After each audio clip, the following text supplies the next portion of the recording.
16 hadi aya ya 20. Na wale wanafunzi 11 wakaenda Galilaya mpaka mlima ule aliyowaagiza Yesu. Nao walipomwona walimsujudia, lakini baadhi yao waliona shaka.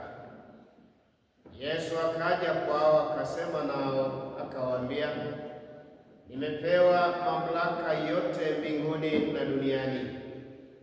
Basi enendeni mkawafanye mataifa yote kuwa wanafunzi, mkiwabatiza kwa jina la Baba na la Mwana na la Roho Mtakatifu, na kuwafundisha kuyashika yote niliyowaamuru ninyi, na tazama, mimi nipo pamoja nanyi siku zote hata ukamilifu wa dahari.